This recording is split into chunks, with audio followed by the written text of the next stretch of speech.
नमस्कार, आप देख रहे हैं न्यूज़ 24। मैं हूं आप सभी के साथ विपनेश माथुर और इस बड़ी खबर पर लगातार हम बने हुए हैं। देश भर में क्यों बदलापुर, ये है बड़ा सवाल। दिल्ली हिंसा पर हमारी नजर, जो कुछ भी शनिवार को हुआ उसने कई सवाल खड़े कर दिए। देश भर में रामनवमी के बाद दंगों और हिंसा का दौर भड़कता जा रहा है। अब इसका शिकार हुई है देश की राजधानी दिल्ली। और दिल्ली के जहांगीरपुरी में हनुमान जयंती के दिन दो समुदायों में झड़प हो गई, वो सबने देखा, जिसमें 9 लोग घायल हो गए थे। हिंसा के आरोप में अब तक 21 लोग गिरफ्तार किए जा चुके हैं। ये देखिए 10 तस्वीरें इस वक्त आपकी टीवी स्क्रीन पर। अब भी सवाल यही है कि हिंसा का जिम्मेदार कौन है। 21 लोग गिरफ्तार हो चुके हैं, 2 नाबालिग इसमें शामिल हैं। मास्टरमाइंड के अंसार है या कोई दूसरा है। हथियार भी बरामद हुए, सुरक्षा बल की तैनाती वहां पर है, ड्रोन से निगरानी रखी जा रही है। इधर ओबीसी हिंदू मुसलमान करने की कोशिश कर रहे हैं। शनिवार को यह दंगा भड़का था। फॉरेंसिक की टीम जांच शुरू कर चुकी है और सुप्रीम कोर्ट मामला पहुंच चुका है। यह है अब तक का बड़ा अपडेट और न्यूज़ 24 की सबसे बड़ी टीम तैनात है। जब से हिंसा हुई है तभी से जहांगीरपुरी की अलग अलग लोकेशंस पर मौजूद हैं। जहांगीरपुरी से प्रभाकर मिश्रा हमारे साथ मौजूद हैं और साथ ही प्रशांत देव भी हमारे साथ जुड़े हुए हैं। दीपक दुबे भी लगातार मौजूद है हमारे साथ। और वो फॉरेंसिक टीम की जांच कैसे बढ़ रही है, कैसे सबूत इकट्ठे किए जा रहे हैं, उस पर नजर बनाए हुए हैं। राहुल प्रकाश, पुलिस किस तरीके से इसमें तेजी ला रही है, कैसे जांच चल रही है, उस पर लगातार नजर बनाए हुए हैं। एक बार प्रभाकर मिश्रा आपके पास आ रही हूं। अभी 11:30 हो गए हैं, कोई और डेवलपमेंट हुआ है क्या वहां पर, कोई और खबर?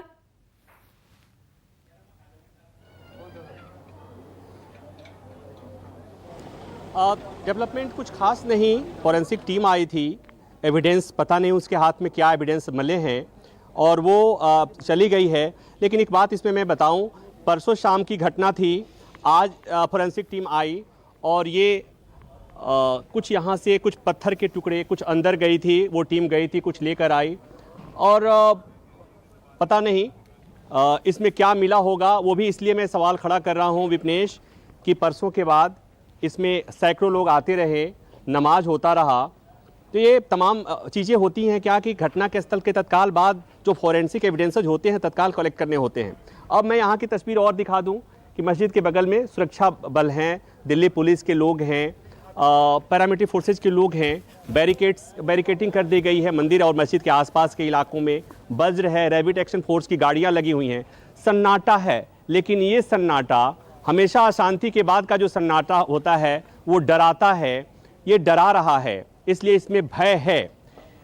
दुकानें बंद हैं, घर बंद हैं। एक चीज़ और मैं दिखाना चाहूँगा कि जो लोग दूर से देख रहे होंगे वो समझें कि इस इलाका क्या है। ये देखिए, ये इलाका कितना समृद्ध है, उसका बैकग्राउंड देख लीजिए। यहाँ पर अमूमन कूड़ा इकट्ठा करने वाले और कूड़ा बेचने वाले लोग हैं, छोटी छोटी दुकानें हैं। इधर से देखिए इस तरह की झुग्गी है सामने। तो मतलब ये कि यहाँ का जो समाज है वो बहुत निचले तबके का समाज है, बहुत मुश्किल से रोजी रोटी चलती होगी। और यही बात मैं समझने और समझाने की कोशिश कर रहा हूँ कि परसों से यहाँ इस इलाके में दुकानें बंद हैं, मकान बंद हैं, लोगों की व्यक्तिगत परेशानियां हैं, रोजगार ठप पड़ा हुआ है और ऊपर से जो भय और दुश्चिंता है वो भी ध्यान देने वाली बात है। ये जहांगीरपुरी, विकासपुरी, त्रिलोकपुरी, सीलमपुरी में ही घटनाएं ऐसा क्यों होती हैं? चाणक्यपुरी में घटना क्यों नहीं होती? वो इसलिए नहीं होती है कि वहाँ के लोग इस तरह की शोभा यात्राओं में नहीं निकलते। वहाँ के लोग पढ़े लिखे हैं, वहाँ के लोग नौकरी करते हैं, वहाँ के लोगों को इस बात की चिंता होती है कि अभी हम किसी दंगे में फंस जाएंगे तो हमारी नौकरी चली जाएगी, उनके पास समय नहीं होता है। तो ऐसी चीज़ों के लिए बेरोजगारी एक बहुत बड़ा मसला है कि ऐसे लोग इतने उपलब्ध होते हैं जो इन दंगों में, इस अशांति में वो अपना योगदान करने के लिए हमेशा उपलब्ध रहते हैं। विपनेश, आपने बहुत महत्वपूर्ण बातें कही हैं प्रभाकर मिश्रा। मैं आऊंगी दीपक दुबे। प्रभाकर मिश्रा ने जो सवाल उठाया वो मेरे जहन में भी था, मेरे पूछने से पहले उन्होंने आंसर कर दिया। सवाल ये है कि शनिवार की एक घटना है, आज फॉरेंसिक टीम पहुंची है, उस मस्जिद पे तमाम लोगों का आना जाना हुआ है, क्या ये देरी नहीं हुई है टीम के पहुंचने की? अभी क्या चल रहा है? जी सही कहा आपने कि 30 घंटे से ज़्यादा का वक्त जी, आपने सही कहा कि 30 घंटे से ज़्यादा का वक्त हो चुका है। ऐसे में कितने सबूत बचे होंगे ये सवाल है। हालांकि फॉरेंसिक टीम कोशिश ज़रूर कर रही है कि आखिर किस तरह से यहाँ पर हिंसा भड़की थी, यहाँ पर क्या कुछ सबूत मिल सकते हैं, उसे इकट्ठा करने की कोशिश की जा रही है। इस वक्त हम मौजूद हैं सी ब्लॉक के बैक साइड के हिस्से में। ये C51 का जो इलाका है, बिल्डिंग है, यहाँ पर फर्स्ट फ्लोर पर पुलिसकर्मी फॉरेंसिक की टीम पहुँची हुई है। बड़ी संख्या में यहाँ पर पुलिस बल इस पूरी गली में तैनात किया गया है। गेट को पूरी तरह से बंद कर दिया गया है जिससे कि जो रहवासी अंदर की तरफ है वो अंदर ही रहे। क्राइम ब्रांच की जो टीम है, जिन लोगों से पूछताछ करनी है उनसे पूछताछ कर सके। लेकिन सवाल वही जस का तस बना हुआ है कि 30 घंटे बाद अगर फॉरेंसिक टीम पहुंचती है और कल जब लोग सड़कों पर थे, जो यहाँ के लोग बाहर के हिस्से में निकल रहे थे, नमाज पढ़ रहे थे, तो आखिर कितना कुछ सबूत बचा होगा। और जो भी असामाजिक तत्व से जुड़े हुए लोग हैं, अगर उन्होंने इस तरह की हिंसा भड़काई है तो ये सबूत क्या उन्होंने अभी तक नष्ट नहीं किए होंगे, क्योंकि 24-30 घंटे से ज़्यादा का वक्त हो चुका है। अगर कोई भी अपराधी अपराध करता है तो सबूतों को मिटाने की कोशिश भी करता है, लेकिन 30 घंटे बाद अगर फॉरेंसिक टीम पहुंचती है, कितना कुछ सबूत मिल सकता है और उसके आधार पर जांच की दिशा को किस तरह से आगे बढ़ाया जाए, सही आरोपी को किस तरह से पकड़ा जाए, ये भी काफ़ी महत्वपूर्ण हो जाता है। हालांकि पुलिस अपनी तरफ से लाख दावे जरूर कर रही है, लेकिन कहीं ना कहीं लूप होल्स रहे हैं। चाहे जो शोभा यात्रा निकली थी उसमें पुलिस बल की कम संख्या हो या उसके बाद 30 घंटे बाद फॉरेंसिक टीम का पहुंचना हो, लेकिन अब देखना होगा कि जिस तरह से 21 लोगों की गिरफ्तारी हुई है, जिसमें से 12 लोगों को जुडिशियल कस्टडी में भेजा गया है। जो 2 मुख्य आरोपी है अंसार और दूसरा जो आरोपी है असलम, उसे आज फिर से कोर्ट में प्रोड्यूस किया जाएगा। वहीं जो और गिरफ्तार आरोपी हैं उन्हें कोर्ट में प्रोड्यूस किया जाएगा। ये फॉरेंसिक की टीम सीधे तस्वीरों में अब C51 के बिल्डिंग के फर्स्ट फ्लोर से निकलती हुई। ये फॉरेंसिक टीम में महिला फॉरेंसिक टीम के जो एक्सपर्ट हैं वो मौजूद है, क्राइम ब्रांच के अधिकारी मौजूद हैं। इनके हाथ में रजिस्टर्ड पेन मौजूद है जिसमें एक एक बारीक डिटेल को लिखा जा रहा है। इसके साथ साथ जो इन्हें सबूत मिल रहे हैं उसे भी अपने कब्जे में लिया जा रहा है, जिससे कि हर एविडेंस के आधार पर इस जांच को आगे बढ़ाया जा सके। ये तस्वीरों के बाद दरअसल दिखाने की कोशिश करती है। ये टूल किट है जिसमें क्राइम सीन से मिले हुए जो भी एविडेंस है इस टूल किट के अंदर आप देख सकते हैं। ये जो किट है इसके अंदर इकट्ठा किया जा रहा है और मैपिंग के जरिए, फोटोग्राफ्स के जरिए, मीटर के जरिए हर कुछ नापने की कोशिश, जांचने की कोशिश फोटोग्राफ्स के जरिए की जा रही है। और इन तमाम जो सबूत इस वक्त फॉरेंसिक टीम को मस्जिद के प्रांगण से मिले हैं, चाहे पत्थर हो, चाहे अन्य सामग्रियां हों जो हिंसा के दौरान इस्तेमाल की गई थी, उन सभी को इकट्ठा करके फॉरेंसिक लैब में भेजा जाएगा, उसकी जांच की जाएगी और जांच के आधार पर पुलिस को रिपोर्ट सौंपी जाएगी। पुलिस उसके बाद अपनी तफ्तीश को आगे बढ़ाएगी। फॉरेंसिक की टीम आप देख सकते हैं, ये FSL की टीम फोटोग्राफ्स लेती हुई, ये महिला फॉरेंसिक टीम की जो कर्मचारी हैं कि आखिर इस जो ठीक है दीपक दुबे, क्योंकि टीम ने अपना काम कर लिया है और अब जाते हुए आखिर में जो काम बचा हुआ है उसको अंजाम देते हुए फॉरेंसिक की टीम, लेकिन इतनी देरी में क्या सबूत मिले होंगे ये तो बहुत बड़ा सवाल यहां पर खड़ा ही हुआ है। आप नजर बनाए रखिएगा। मैं प्रशांत देव आपके पास आ रही हूं। फॉरेंसिक की टीम अपना काम तकरीबन कर चुकी है और अब जा रही है, निकल रही है वहां से। आप जहां पर हैं जहांगीरपुरी के जिस हिस्से में, वहां से आप क्या देख पा रहे हैं?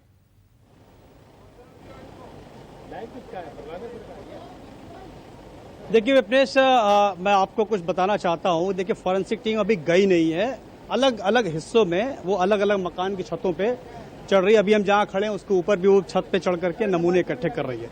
दरअसल में इस तरह के जब कोई दंगे फसाद का क्राइम जब होता है तो उस पर फॉरेंसिक टीम अलग तरीके से अपनी जांच पड़ताल करती है। जो हमको समझ में आ रहा है कि दरअसल में जहाँ जिस इलाके से पुलिस ने शीशियाँ, बोतल जो बरामद की है उस पर उंगलियों के निशान होंगे। अच्छा, उस उंगलियों के निशान पे जहां बोतल गिरी है उसके सामने की जो छत है वहां पे जा रहे हैं, छत पे देख रहे हैं, फिर वहां के लोगों से बात करेंगे। तो एक सीक्वेंस बनाने की कोशिश की जा रही है। और दरअसल में ये पूरा इलाका जो है जहांगीरपुरी का, देखिए इसको एकदम एक तरीके से क्राइम बेल्ट कहा जाता है। कहीं न कहीं हर इलाके में बहुत सी बदमाशियां, मतलब चाकू की घटनाएं, इस तरह की घटनाएं, तो हिस्ट्री शीटर्स के रिकॉर्ड जो है यहाँ के पुलिस के थानों में, क्राइम ब्रांच के रिकॉर्ड में मौजूद है। तो जितनी भी फिंगरप्रिंट्स आप यहाँ पे मिलेंगे पुलिस के पास जमे रिकॉर्ड से उसको मैच कराया जाएगा, जिसका मैच करेगा उसको पुलिस बुला के पूछताछ करेगी। तो ये पुलिस के लिए बहुत आसान काम हो जाएगा अगर चीजें मैच कर जाती हैं। तो ये एक तरीके का एडिशनल प्रशांत, मैं 1 मिनट रोकना चाहूंगी। वो फॉरेंसिक टीम इस वक्त हमें नजर आ रही है। दीपक दुबे वहीं पर मौजूद है। मैं दोबारा लौटूंगी, आप सही कह रहे हैं।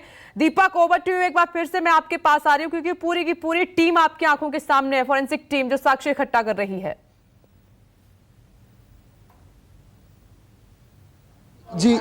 जी विपनेश, हम दिखाने की कोशिश कर रहे हैं आपको। ये फॉरेंसिक टीम के तमाम जो कर्मचारी हैं वो यहाँ पर एक एक बिल्डिंग की जांच कर रहे हैं, सबूतों को इकट्ठा करने की कोशिश की जा रही है। इनके पास जो भी साजो सामान मौजूद हैं जिसके ज़रिए ये एविडेंस को इकट्ठा कर सके, उन सभी के आधार पर इस जांच को आगे बढ़ाया जा रहा है। आपको बता दें कि 10 लोगों से ज़्यादा की एक बड़ी टीम है ये फॉरेंसिक, जो लगातार अपनी तफ्तीश को आगे बढ़ा रही है। इसमें आपको बता दें कि फोटोग्राफ्स भी लिए जा रहे हैं कि यहाँ पर जो हमने तस्वीरों के माध्यम से देखा कि किस तरह से जो गेट की मस्जिद की हाइट थी उसे नापने की कोशिश की गई, क्योंकि एक समुदाय के द्वारा ये कहा गया था कि गेट के अंदर घुसकर भगवा झंडा फहराने की कोशिश की गई थी, कुछ उकसाऊ बातें कही गई थी। और इसके साथ साथ जो तस्वीरों में दिख रहा है कि किस तरह से जो पथराव किया गया था। इस वक्त कुशल चौक पर ये फॉरेंसिक टीम पहुंच चुकी है, यानी कि मस्जिद से तकरीबन 60 से 70 मीटर के आगे पहुंच चुकी है। ये कुशल चौक का इलाका है विपनेश, जहां पर आपने तस्वीरों में देखा होगा जब शोभा यात्रा आगे विपनेश बढ़ रही थी तो किस तरह से जो पीछे का मॉब था, जो बड़ी संख्या में सैकड़ों की संख्या में लोग थे, वो पहुंचते हैं कुशल चौक से इस लेफ्ट हैंड साइड के रास्ते पर, जहां पर आगजनी को अंजाम दिया गया था, जहां पर जो पुलिसकर्मी थे उनके हाथों में गोली लगी थी। और इसके साथ साथ जो गाड़ियों को फूंका गया, पथराव किया गया, बॉटल फेंके गए और इसके साथ साथ जो हथियार लहराए गए थे जिसमें तलवार था और इसके साथ साथ लाठी डंडे थे, चाकू था, उस जगह पर इस वक्त फॉरेंसिक की टीम पहुंची हुई है। अब फॉरेंसिक की टीम यहाँ पर अपने जो अब तक की जांच की गई है, जो मस्जिद के पीछे के हिस्से में गए थे वहाँ पे लोगों से बातचीत की, मस्जिद के ऊपरी सतह पर गए थे, छत पर गए थे, वहाँ से फोटोग्राफ्स लिए गए और उसके बाद पीछे के हिस्से में फॉरेंसिक की टीम पहुंची। अब ये एफएसएल की टीम थोड़ी सी देर के लिए, क्योंकि विपनेश गर्मी बहुत ज़्यादा है, तकरीबन 1.5 से 2 घंटे से ये लगातार कर्मचारी काम कर रहे हैं, तो थोड़ी सी देर के लिए विश्राम करेंगे और इसके बाद अब जाकर आगे की तफ्तीश को ये कुछ ही समय के बाद आगे बढ़ाएंगे। अब तक इनके पास जिस तरह से हमने तस्वीरों में देखा, ये बोरी भर के कई सारे जो पत्थर थे या फिर एविडेंस कहें हम, बहुत सारी चीज़ें इन्होंने इकट्ठा की हुई हैं। अब उसको एफएसएल में भेजा जाएगा। फिंगरप्रिंट्स जो जिन बिल्डिंगों में गए थे, जिस मस्जिद में गए थे वहाँ पर किस तरह के इन्हें फिंगरप्रिंट्स मिले हैं, जो आरोपी गिरफ्तार हुए हैं। जैसा कि एफआईआर में इस बात का जिक्र है कि अंसार नामक शख्स जो आरोपी है वो 4 से 5 लोगों के साथ पहुँचता है, उसके बाद कहासुनी शुरू होती है और कहासुनी, झड़प, पथराव और उसके बाद हिंसा में तब्दील हो जाती है। तो हर तरह से विपनेश इस एफएसएल की टीम के द्वारा, क्राइम ब्रांच के जो अधिकारी हैं, ये सामने देख सकते हैं तस्वीरों में, ये सभी यहाँ पर अपनी जांच को आगे बढ़ा रहे हैं। तो देखना होगा सबसे महत्वपूर्ण घटना जब 24 घंटे पहले की है और 24 घंटे 30 घंटे के बाद अगर यहाँ पर टीम पहुँच रही है, उसे कितने सबूत मिल पाते हैं। विपनेश, आपने कई सारे बड़े केसेस भी देखे होंगे, अगर एफएसएल की टीम बहुत देरी से पहुंचती है तो उसे सबूत काफ़ी कम मिलते हैं और कोर्ट में आरोपियों के खिलाफ ये सबूत ज़्यादा टिक नहीं पाते क्योंकि उनके पास सबूत नहीं होते और ऐसे में आरोपी छूट भी जाते हैं। ऐसे में एफएसएल की टीम को कितनी कारगर जो महत्वपूर्ण एविडेंस है वो मिलेंगे, ये देखना अहम होगा। यहाँ पे जो सीनियर अधिकारी हैं वो एफएसएल की टीम से इस वक्त बात कर रहे हैं कि आखिर क्या कुछ उन्हें एविडेंस के तौर पर बरामद हुआ है और किस तरह से अब इसकी जांच को आगे बढ़ाया जाए। तो लगातार अपनी जांच को आगे एफएसएल की टीम, क्राइम ब्रांच की टीम आगे बढ़ा रही है। दूसरी तरफ आपको बता दें विपनेश कि स्पेशल सेल की जो टीम है वो सादे ड्रेस में इस वक्त लगातार जो सी ब्लॉक का हिस्सा है वहाँ पर सादे ड्रेस में गश्ती कर रही है।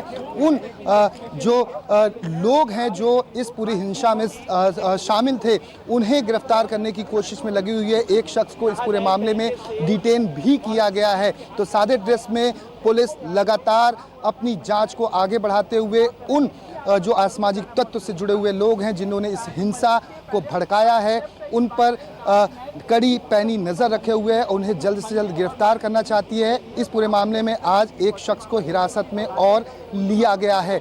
जी विपनेश।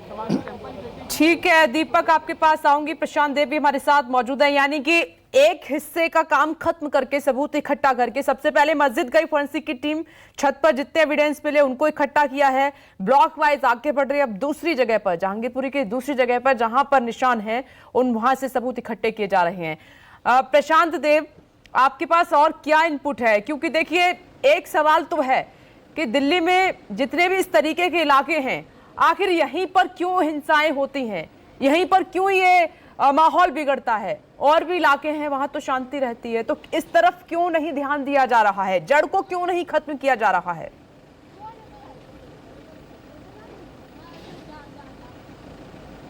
देखिए, आज से नहीं, बहुत सालों की समस्या है यहाँ पे। और ऐसे दिल्ली में बहुत से ऐसे इलाके हैं जिसको क्राइम प्रोन एरिया कहा जाता है, जहाँ पे मतलब आप चाह के भी कुछ नहीं करते। सालों साल से यहाँ पे इस तरह की घटनाएं होती रहती हैं, मारपीट होते रहते हैं, झगड़े होते रहते हैं। हर गली में चाकू चलती है, हर गली में स्नैचिंग होती है, मोबाइल चोरी होते हैं। बल्कि कई इलाके तो यहाँ ऐसे हैं कि जहाँ पुलिस वाले भी अंदर जाने से डरते हैं, उनको भी पीट दिया जाता है।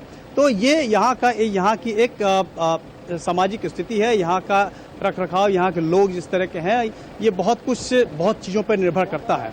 बहरहाल अब लेकिन ये जो घटना घटी है वो इसलिए घटी कि इसमें पहली बार यहाँ पे जहांगीरपुरी में इस तरह के इसको सांप्रदायिक कलर देने की जब कोशिश की तो मामला बिल्कुल इसका रंग बदल चुका है। अब उसमें तरह तरह की इन्वेस्टिगेशन हो रही है, क्योंकि मामला इतना हाई प्रोफाइल हो गया, इतना बड़ा हो गया, राष्ट्रीय मुद्दा बन गया। तमाम बड़े बड़े नेता इसमें अपने अपने बयान दे रहे हैं, मामला इंटरनेशनल होता गया।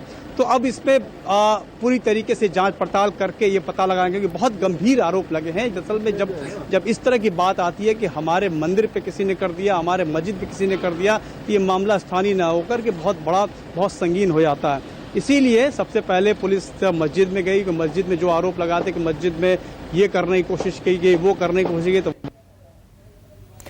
ठीक है प्रशांत देव, दीपक दुबे आप नजर बना के रखिएगा। अभी के लिए आप दोनों का बहुत बहुत शुक्रिया। तो इस जहांगीरपुरी हिंसा, इस मामले पर न्यूज़ 24 की नजर है ग्राउंड जीरो पर।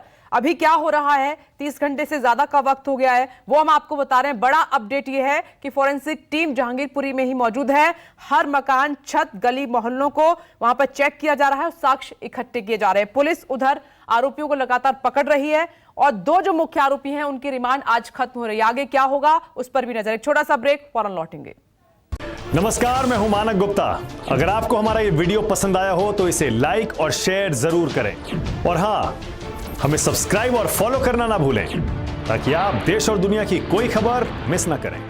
चाहे कोई ब्रेकिंग न्यूज हो या कोरोना वायरस से जुड़ी कोई भी अपडेट, पॉलिटिक्स हो या आपकी जेब से जुड़ी कोई खबर, इलेक्शन की कोई न्यूज हो, कोई कंट्रोवर्सी हो या फिर कोई वायरल वीडियो, सब कुछ मिलेगा न्यूज़ 24 पर। तो जुड़े रहिए हमारे साथ और देखते रहिए न्यूज़ 24।